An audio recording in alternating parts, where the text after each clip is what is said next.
this edition's podcast. We are sitting here today, obviously myself, Beth Walters, an athletic trainer working with ProTeam Tactical Performance. To my right, Anna Thomas, physical therapist. Mike Zengel. also works for ProTeam Tactical Performance. Oh, okay. Let's try that again. We're not going to edit this out, by the way. No, this is where we're going. Well, my name's Mike. I also work here. Strength and conditioning. This is my first time here. First time, obviously. You've seen me and Mike on here before, so we're no strangers, but we always keep it casual, so the bloopers are good. We're going to change our topic focus because our audience, we hope that mostly either first responders are stumbling upon our podcast or really intentionally listening because they've found themselves on ProTeam University. And a lot of our topics have focused on an audience of firefighters or those in law enforcement or wellness, like behavioral health, which are all the spaces in which we obviously work. But we thought maybe it was time to switch the focus to talking to the quote-unquote experts and what we do in our world every day to keep our body healthy, moving, going. Like a lot of time bedside, Anna and I get a lot of just like general questions like, hey, can I pick your brain about this? Or, hey, I know you're treating this, but I've been getting this issue, and I'm sure Mike gets that all the time. Like, I know you're training me here, but like I've got a friend, of a sister, of an uncle, like whatever the chain of people are that like kind of want to pick our brain all the time. And so we thought like maybe we just kind of dump brain matter to part of our brain into this podcast of like what we do on a daily basis or how we view our body wellness, because in what we do on a daily basis is very labor intensive and we're prone to injury too, and the people that we're working with and doing body work is laborious. And so we do find ourselves in pain, and sometimes it's chronic and a history of things. And probably the three of us, I can definitely speak to me and Anna, found ourselves where we are because of an injury history or very athletic in nature, and like saw the back end of like how you get someone better and have like fallen in love with it and stayed in that and made it our profession. Mike, is that how you found yourself where you are? Yeah, so a lot of my workouts are based off the fact that I had ACL surgery 10 years ago. So like I do a lot of stuff to make sure that doesn't flare up or become an issue. So it's a different scope of how I do my training and everything else. So. And I think a lot of people who we see on a treatment side or we see on a performance side, you said you got your ACL fixed 10 years ago. You probably still have issues from time to time with it. Yeah. If you don't do the stuff you need to do to maintain it. I had hip surgery a year ago. I know when I don't do my stuff to do it, just because I had surgery does not mean I am fixed. It is a constant process, and I think that's maybe where we can start with some of our own stuff that we know we have to maintain some certain level of things, because surgery is just now your new normal. It doesn't mean that something was fixed, and a lot of people probably listening to this have had a surgical history, have had a chronic injury history, and can relate to a lot of this stuff, because even our own stuff, there's like this one Instagram group that I follow, and at the end they always finish it with like, fix your shit. Like I'm constantly fixing my shit because like I just hurt like all the time for whatever reasons, like whether it's my back, whether it's my shoulder, whether it's my hip. I've had one surgery, but even I get in bad habits, and even I kind of fall off the train. At least I know what to do to get back on. So we're going to impart some of that wisdom, hopefully wisdom as you view it, on our listeners. So who wants to start? You both looked at me, so I guess I'll start. Yeah. Okay. Annie and I, we were working out together today, and we had two different styles going. So the way we warmed up, the way we prepared, everything, and it all ended up coming together at some point, the same similar stuff. So what I've changed in my training in the last year, 2-3 years, is all the neurological stuff first. So making sure that my breathing's correct and making sure like my neuromuscular, my brain, my central nervous system are all working together before I do any stretching or any movement stuff, because that's helped me with my knee pain and managing that and how I do things. And it's not just me getting on the ground doing mobility, but I get everything working together at the same time. So I think that's what's changed in my training back when I was in college, where it was just go in there and start working out. Like that doesn't work for you. Warm up. Yeah, like, hey, let's do some arm circles and let me run a few laps and I'm good to go. Like it's just different now. So I think that's the big thing I think we can all share for the tactical athlete of like, hey, this isn't going to your firehouse or your gym or your station or whatever and just start bench pressing. And there's a step and a checklist and a process going into that. So yeah, like the way I do it is I go to the neurological, then I do all my mobility, I start doing some dynamic warm-ups, and then I get into warm-up sets, and then I go through my circuits, and then I go from there. So it's a lot different than what I used to do, and it's helped me out tremendously just from a conditioning and capacity standpoint. So like, knowing who our audience is, I always try to come to the table like I am one of them. Like I am a firefighter. I have the mindset of a firefighter or a police officer. And so what I hear time and time and time again is, well, I don't have time to warm up. Especially on a run. Like let's say it's a shift day and you gotta run. Like you don't. You're gonna sit in a car and you're gonna be nice and cold and then you're gonna go. So all we're trying to say is when you can, when you have the privilege, when you have the capabilities, you need to capitalize on it. Because is it tedious? Sure, but like from the longevity standpoint and sustainability standpoint of your body preservation, it packs, what is it? 3 ounces of prevention is a pound of... An ounce of prevention is a pound of cure. Yeah, say it again. An ounce of prevention is a pound of cure. Exactly. There you go. That's what I said. Which is true though. Like if you do the little stuff, it's like putting money in the bank, right? Yeah. You make that deposit every day, or you're gonna make the withdrawals. It's the same thing. Yeah. So I'm kind of like Beth. I had a labral surgery at the end of 22, hip labrum surgery, and have quite the injury history just from sports and had a lot of whiplash events. So I tend to deal with like anything's chronic. It's like chronic neck pain. Added on top of the fact that I'm an asthmatic, so my rib cage tends to get out of sorts, which then has a big implication on the hip because it's a rotational joint, and then my neck because my head sits on top of my rib cage. So a lot of my warm-ups involve breathing drills and various thoracic and hip mobility drills. I pick like 1 or 2 per region, and then all tend to go into doing my prehab before I work out, because if I don't do it before I work out, I'm not going to do it at the end.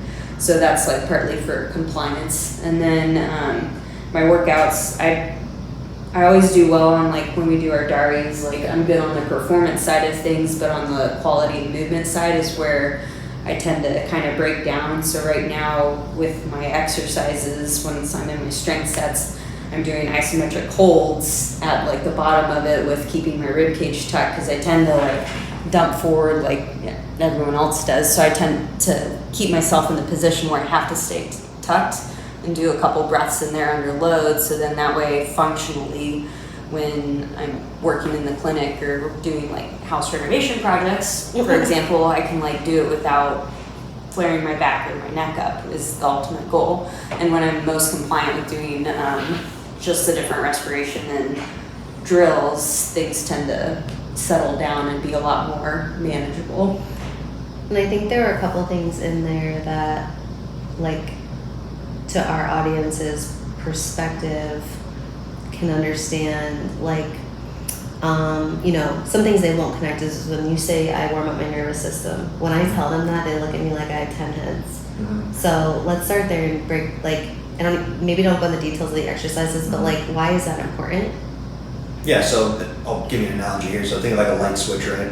Like you have the fixtures, you have the switch, you have the actual light bulbs. Like you want that stuff turned on. So you're really trying to just work on the whole body working together. That's all that is. Connecting all the circuits. That's the neurological part of that. So if you have circuits that are all off, is that light going to turn on? Probably not. You got to work on everything. So, and it's basic breathing. Let's get mentally in this and let's connect everything together. Let's make sure everything's in sequence. And it's basically coordination if you think about it. In the grand scheme of things, am I getting everything working the way it needs to the best of its ability? That way I can do the things that I want to do during training or even on the job. So that's really what that is. I mean, we can talk about all the sciencey stuff, but no one cares about no one cares about that, right? Yeah. Like, but yeah, it sounds complicated, but it's really not. It's just everything firing the way it needs to and working the way it needs to. That's all neurological is. But. Yeah, it's just like optimizing the system. So his is on a neurological basis, and mine is more respiratory driven focus, because that's like the base of my movement dysfunction, because you breathe all day, and if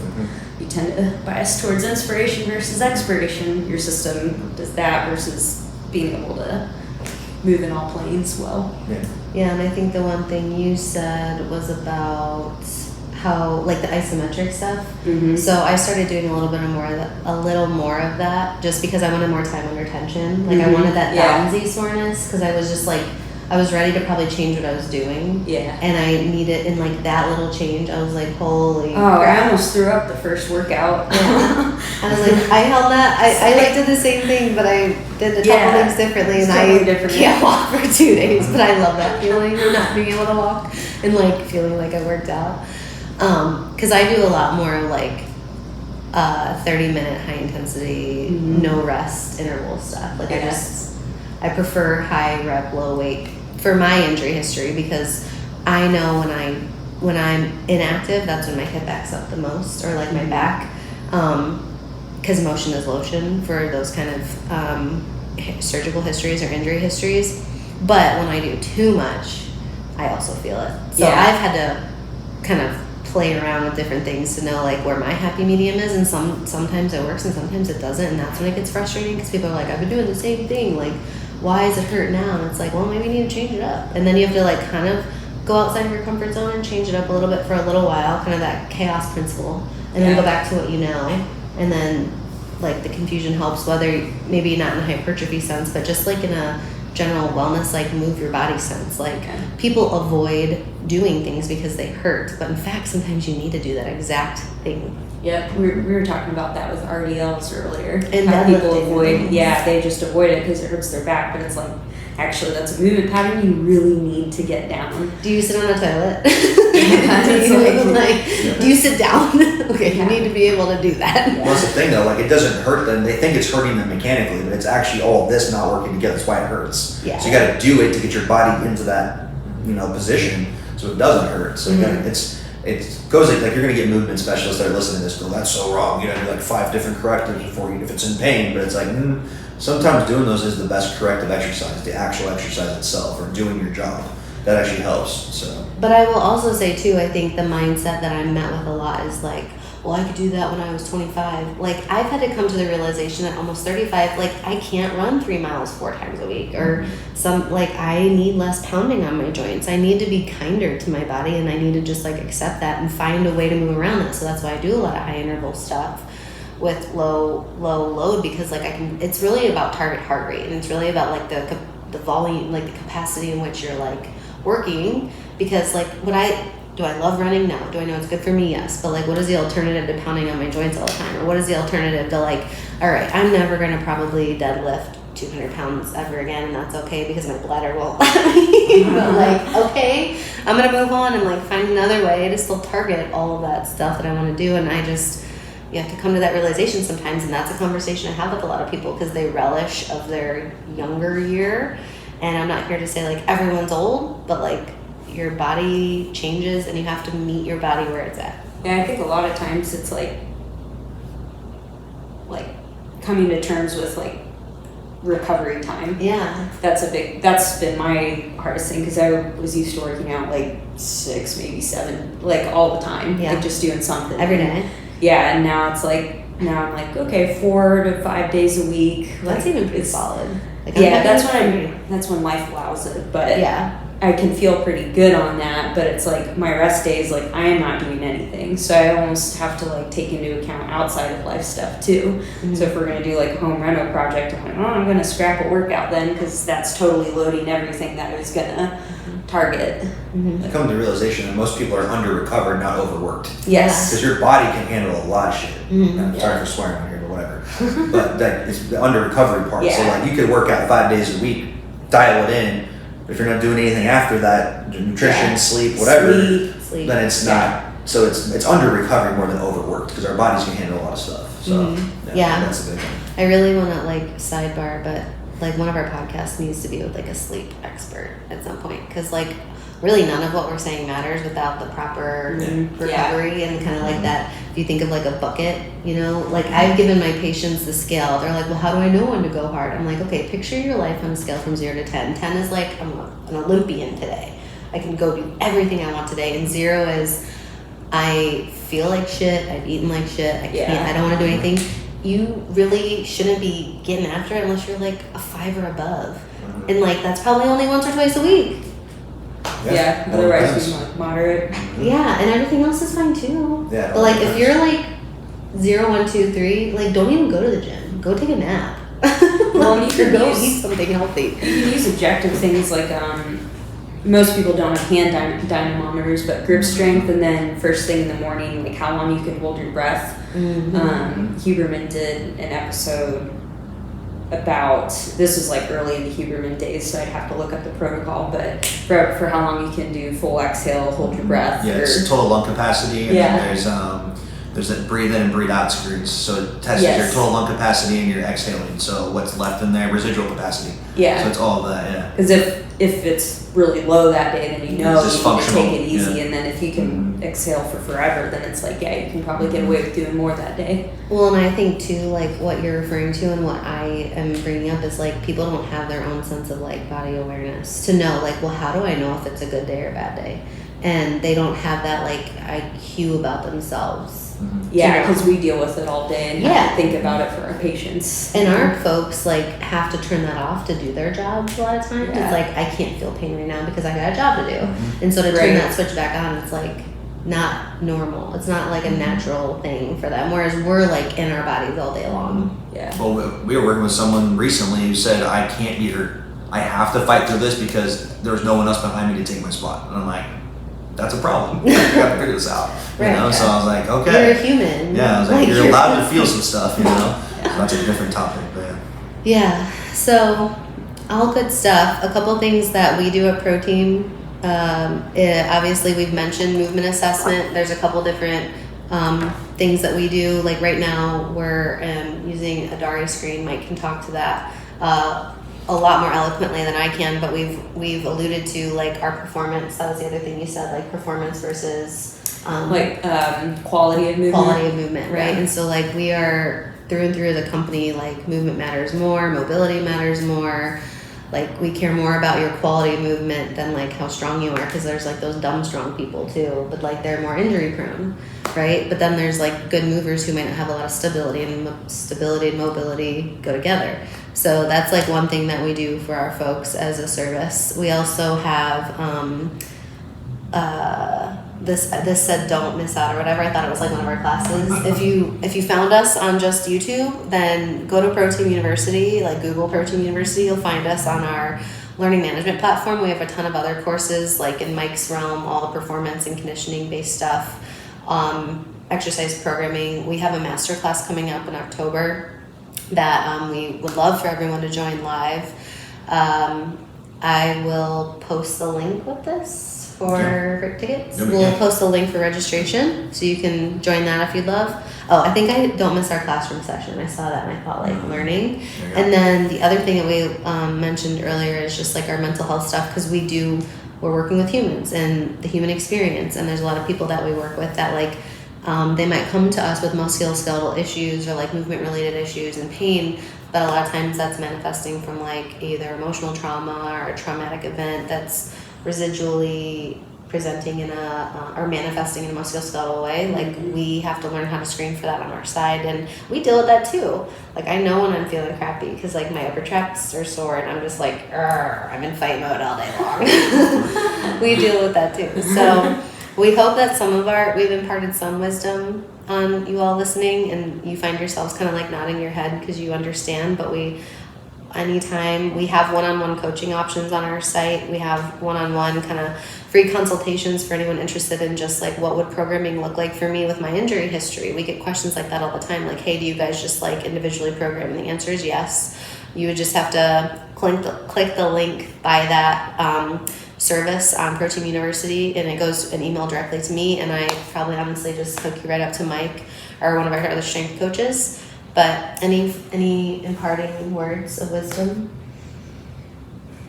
Well, use it or lose it. If you don't use it, you lose it. Get on and off the ground. Yeah, crawl around. Like we were Yeah, talking about this like the other just- day. Like adults, if we would just play like kids, Yeah. we'd be good. Yep. Cause like I think that's what's saving me right now is like my kids are forcing me to get up and down and move around and roll around and like just be agile. But then you like lose that in your neuroplasticity lessons over time, which is like your brain's flexibility to like learn things too. Yeah. It like creeps up on you. I've had like 40-year-old patients be on the floor in the clinic and they're like, I forget how to when get could up. I not get off the ground? I'm like, I don't know. That's concerning. I was like, when was the last time you had a kid? And they're like, 10 years ago. I'm like, 10 years ago? Yeah. I would say just anyone that's going to program like exercises or anything or fitness programs is the first principle is just do no harm to the person. Right. Like you don't want to program something that might look good on paper, but if someone's in pain or you hurt them, you're not doing them any good. So like just do no harm first and then worry about the other stuff. So make sure it's smart programming, whether it's for yourself or somebody else. Like I'm not going to go in there and do something that's going to put myself in harm's way or anybody else. So I think that's a big principle, especially in the tactical field. Like yes, we want to push people, we want to get them to the next level, but if you're harming them, that's an issue. So I would just keep that in mind when you're going forward. That'd be a big thing.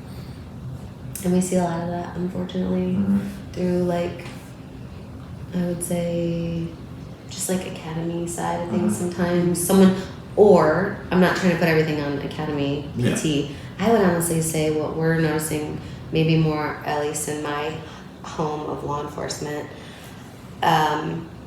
is the readiness level coming in. Like they're just, it is a uphill battle when it comes to societal differences from even 10 years ago.